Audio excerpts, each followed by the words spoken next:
Like, dude, what are you saying, brother? I mean, like half of these people are just clapping for no reason, okay? Oh my God, the benefits of the interest rates. Like, I mean, I guess every American is in debt, so I guess interest rates do factor into their lives. It doesn't necessarily.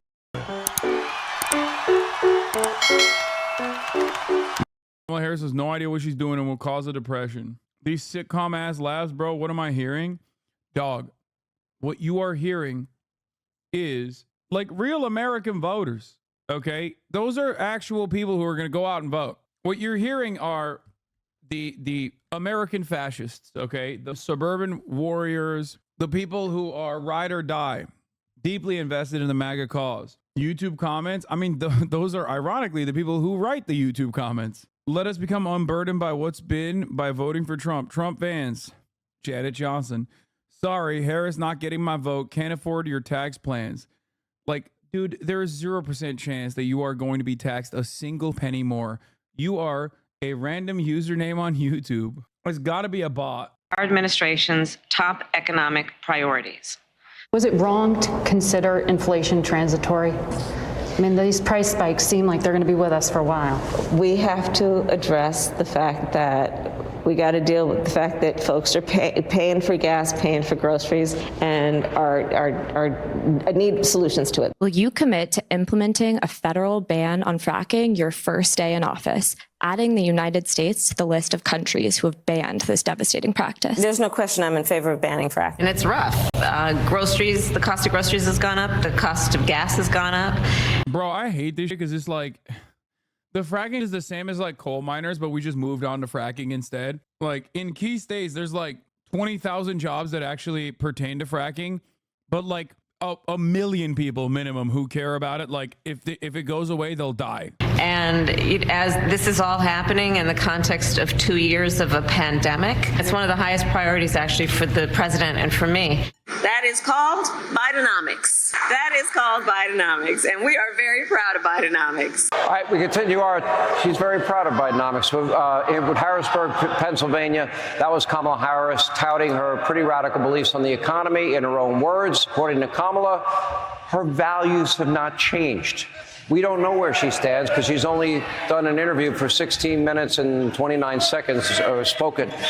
So on the issue of the economy, just how many of you in this room, and you can all close your eyes so you're not looking at your neighbor, have struggled economically in the last number of years? Wow.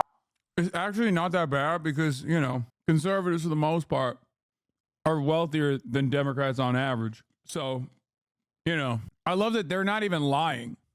And when I started my adult life, I struggled to pay my rent. You know my jobs. I've listed them 100 times, working in the service industry and bartending and cooking and washing dishes and construction. Not McDonald's. That was a lie. And By the way, she didn't work at McDonald's, right? She did not. Well, there's no evidence of it. Did she so work far. at McDonald's? Because so far, no evidence. I don't think so, based on what I saw. Here's my question. She wants to raise corporate taxes. She wants to raise small business taxes, capital gain taxes, estate taxes, the international corporate minimum tax, to the point where America won't be competitive anymore. And your tax cuts are about to.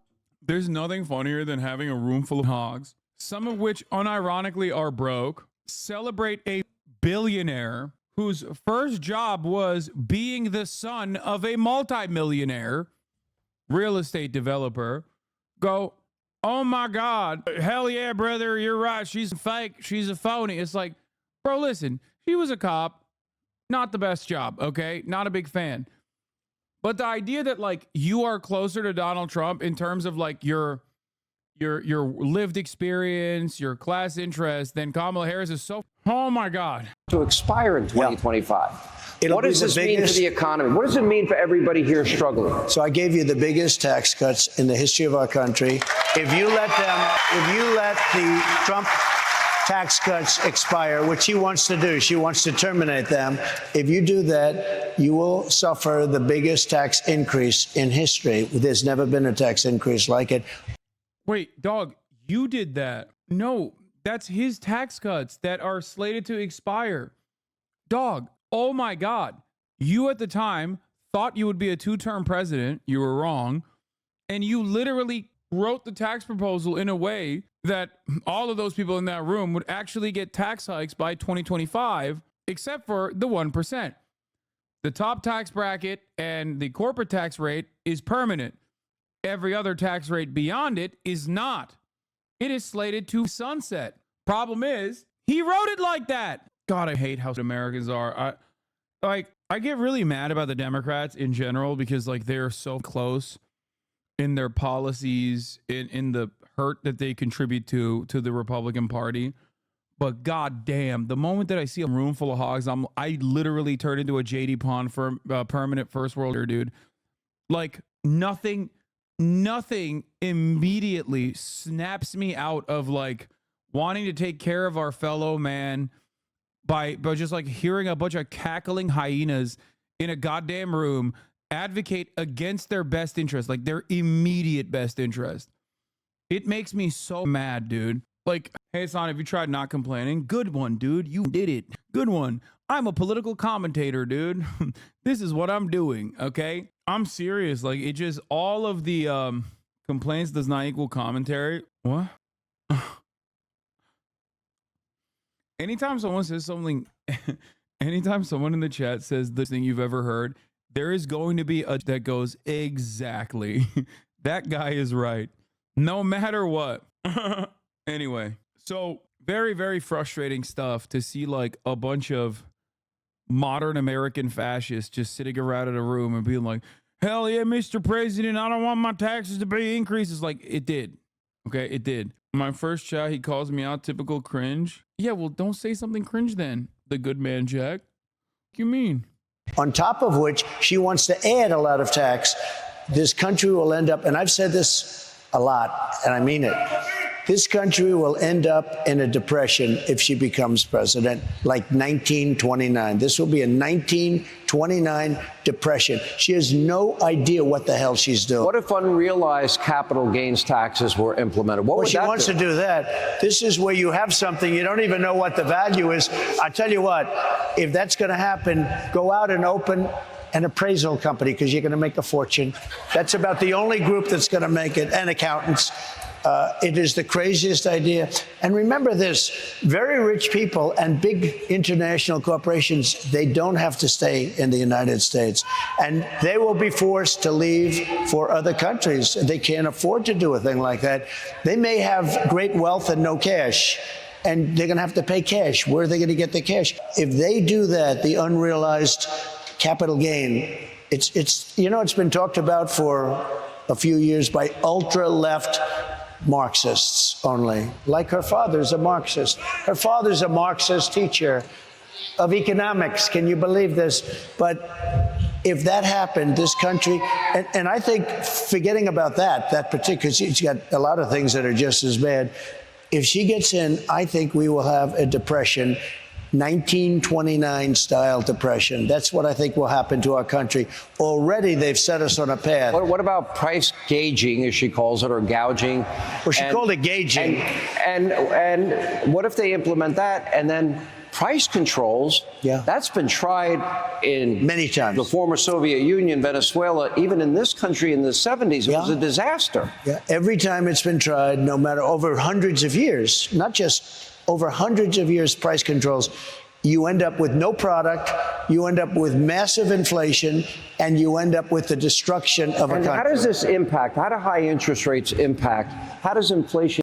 Communist Richard Milhouse Nixon, just so you remember. Okay, you need to remember something. Did you see the shooter's mugshot? No. You need to remember something. This said this, and what's really funny about it is currently polling at 83%. Can impact everybody that's here. Well, they can't buy a home. They can't do anything. Your business is stopped up. You can't borrow money. And by the way, I had interest rates at 2%. Now they're 10%, but you can't get the money. You can't get the money. There's no money available. Like, dude, what are you saying, brother? I mean, like half of these people are just clapping for no reason, okay? Oh my God, the benefits of the interest rates. Like, I mean, I guess every American is in debt, so I guess interest rates do factor into their lives. It doesn't necessarily It doesn't necessarily mean anything in terms of like how much more significant it will be for corporations in general. But like, how do you respond to the claims that price control doesn't work? I don't know. I mean, just say it does. It's not even price control. We already have price control. I hate this conversation. The United States of America has price control, okay? Anybody that says it doesn't does not know how agribusiness works. Oh, we literally have price control in the form of subsidies, and it still doesn't matter. Like, they still farm it out regardless. So 10% is right. You know, if you can't get the money, 10% is not the right number. It's got to be much more than that. You can't borrow money to buy a house now. Hey, Sean Hannity here. Hey, click here to subscribe. No. We did a good campaign, but the next time we had something special. We could talk about what we did, but we never could imagine we'd have borders where 20 million people have poured into our country. Many criminals from all over the world are coming into our country. They're coming from jails, from not just South America. I understand why corporations can't leave the U.S., but why can't super wealthy individuals with their money? I don't know if you know this, but we're the goddamn United States of America. You do realize there's a ton of things that the American government could do that just refuses to do it outright. Okay? And I'm not talking about like the tax havens that already exist within the United States of America. I'm talking like, oh, I'm sorry. Are you taking your money away? Are you taking your assets away, dude? They saying on X that Al Jazeera was paying you on the low. Next time, watch out before you come for the beanie club. Al Jazeera was paying me on the low. I wish, dude. I freaking wish, dog. I don't know if these guys understand this or not, but no, I'm not being paid by Al Jazeera. I wish I was, and I would stand by that decision regardless, because they do phenomenal work in terms of covering in Gaza. Anyway, let's get back to it. America from all over the world. They're coming in at levels that no. He's joking. No, I know. I did work for a company that turned into Al Jazeera. I mean, Al Gore literally sold current media to Al Jazeera, like the TV channel. And a lot of the employees, many of which were my coworkers, then ended up working for Al Jazeera Plus and AJ America. It's also a very good company in general. I'm a straight up fan. Nobody's ever seen. They're coming. Just don't ask him about, Qatar related politics. From prisons. They're allowing prisoners to come out of all countries. They had almost 180 countries represented over the last number of months. 180. Most people don't. Anyway, we were talking about, by the way, that was Connor. He was joking. But the thing that I was going to talk about is like, we are the American government. Okay? We are the American government. The reality of the matter is there are many different ways that you can force to pay their taxes. Okay? Strip them of their assets, seize it, arrest them for tax evasion. No. Stop trying to get me to vote for Kamala. Definitely a top 10 use of the without evidence crutch. Former President Donald Trump, in a speech Thursday to Jewish Republicans, repeatedly denigrated Jewish Americans who vote for Democrats and warned without evidence that Israel will no longer exist if Vice President Kamala Harris becomes president. Oh, one can only wish, dude. Kamala Harris will dismantle the Zionist entity piece by piece. You can say bye-bye to the apartheid. That's what they're calling it, folks. I've learned a lot. Couldn't the government just say we're going to sanction you if you try to evade your taxes and engage in capital flight? Yes. You said you would get a tour bus the door knock for Harris, right? I did say that, except Kamala Harris did not say that. If she did, I would. I don't know that you have that many countries. They're emptying out their prisons and jails. They're emptying out their mental institutions and insane asylums. They're emptying out the sickest people, and they're emptying all into the United States. And you said it better than anybody. More terrorists have come into the United States in the last 3 years than I think probably 50 years. There's never been anything like it. These people are so bad. They're so dangerous. What they've done to our country is they're destroying our country, and we can't let this happen. If they won, you'd have not 20 million, you'll have 100 million people. You won't have Social Security. You won't have Medicare. You won't have anything already. If you take a look at the numbers, they're filling up and loading up Social Security, Medicare with illegal immigrants that have come into our country, many of them from jails and many of them from very bad places. And we're not going to destroy our country, Sean.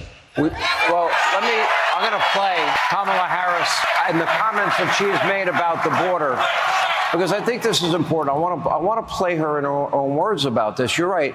We have 11 million plus. We don't know how many gotaways there are. We have hundreds of known terrorists that have entered the country. We don't know what countries they've come from. We're allowing people in. They've come in from Iran, Syria, Egypt, Afghanistan, China, tens and tens of thousands, Russia, Venezuela. I don't think they're coming here because they want a better life, as maybe some other people are. And we know nothing about them. We haven't vetted them. I scroll the names often on this show of people that have been murdered, people that have been raped, people victims of violent crime. And this is all happening by unvetted Harris, Biden, illegal immigrants. What is your, well, I can play your tape. I'll play that maybe after your answer, but what is your reaction to you've spoken to some of the families of loved ones. I said at the beginning, I said, I heard they were going to have open borders. They want open borders. She wants open borders. Now she's all of a sudden saying, oh, I think we'll close the borders. She was the border czar, whether you like it or not. But even if you don't want to use that term, she was in charge of the border. It's the worst border in the history of the world, not just here. There's never been a country that allowed 21 million people to come in over a 3-year period. There's never been. And 21 million people, many of whom are from prisons, many of whom are murderers and drug dealers and child traffickers. And by the way, women traffickers. You know, women trafficking is the biggest, and they're traffickers in women. And they're coming in now, and they're putting them in our Social Security accounts, and they're putting them in our Medicare. And just one thing, if you take a look over the last week, I said this was going to happen, and it's happening. Because these people are tougher than our criminals. Our criminals are nice people by comparison. That's the only good thing. We're showing how nice our criminals are. What the fuck? They came from 22 people recently came from the Congo in Africa. Where do you come from? Prison. What did you do? It's showing how nice our prisoners are. It's showing how nice our criminals are. It's such a funny, dude. What are you saying, dude? Like dude, he literally is just like two things. One, also, Jason from Vancouver, thank you for the 5 gifted subs. 2 things. One, like, I do legitimately now believe firmly that when he says asylum seekers, I think he means like insane asylum. And two, I also think he meant like when he talked about like black jobs, he was like talking about crime. He's like, they're coming to steal the black jobs, which I believe are crimes, criminal jobs. They're stealing jobs from our domestic criminals. Okay, I think that's what he's talking about, straight up. We refuse to say we're letting everybody in. We're letting everybody in. Take a look at Aurora in Colorado, where Venezuelans are taking over the whole town. They're taking over buildings, the whole town. And the sheriff, who can blame them? I mean, they have AK-47s. You saw it the other day. They're knocking down doors and occupying apartments of people. The people are petrified, and it's getting... By the way, as I called it yesterday or 2 days ago, when I actually covered the Aurora situation, when I talked about the misinformation, and I was right. That YouTube video, it's an incredibly viral story. An incredibly viral story. 84,000 views. Ain't nobody wants to hear the truth. Okay? Remember when I told you, like, it's barely going to crack 100K? That's it. That's it. Nobody wants to hear what the correct situation is. They just want a narrative that corresponds to their biases. So the Venezuelan gangs taking over Colorado apartment buildings story appears to have been fabricated by a slumlord trying to wiggle out of a building court. With the help of a crisis PR agency specializing in cancel culture. Can't make this stuff up. Yeah, I mean, we covered this, yes. I covered this exact story that Rebecca Burns is posting from Westward. 4 linked to Venezuelan gang arrested at Arapahoe County apartment. I don't know if you know this, but 0 people said there are no gang members, okay? Like no one. But he got a point. Wouldn't you agree that there's a spike in crime after mass immigration? Those two have to be connected. No, you idiot. Crime is lower than it has been historically. You dumbass! Shut up! There's a spike in mass immigration and crime is lower than it's ever been. Fuck! Oh! My grandma asked about the Venezuela story the other day. I was able to sift through all the misinfo she heard because of your coverage. Yep. That's why I do what I do. Can you chill out? No, man, I can't. Because it's like dealing with flat earthers, dude. Okay? It's like dealing with flat earthers every single goddamn day. 8 hours a day. Getting worse and worse. You look at New York, Chicago, Los Angeles, and now you look at all over the place. You take a look at Iowa, Idaho, places that never. Colorado law firm reports Venezuelan gang is a stranglehold on apartments. Takeover began in 2023. It's weird because the criminal prosecution from the municipality came in 2020. So I guess the criminal takeover came after. The court process extends all the way back to 2020, though. So are the Venezuelan migrants time travelers? Is that what they did? Do they have a time traveling gun? Never had the problem. They're pouring in 21 million people. That's bigger than New York. And we have to stop it. And we have to do the largest deportation in the history. Hey, Sean Hannity here. Hey, click here. Now, you just. It's crazy because it's just completely made up. The crime narrative being tacked on to migrants is a complete fabrication. Complete fabrication. And when there's no actual counter narrative that literally explains the truth, you have a whole bunch of dudes cackling for mass deportation and concentration camps. And the Democrats are like, we'll just do concentration camp light. Heard Kamala Harris, our country's failed borders are talking about. Oh my God. Okay. The Justice Department Let's talk about Russia. Let's talk about some fun stories. has accused Russia of interfering in the presidential election, slapping Moscow with new sanctions and new indictments. Chief Justice Correspondent Pierre Thomas has the story. Good morning, Pierre. George, good morning. Today, Russian officials are calling the U.S. action a witch hunt that will not go unanswered. But top DOJ and FBI officials are adamant. They claim that Russia is at it again.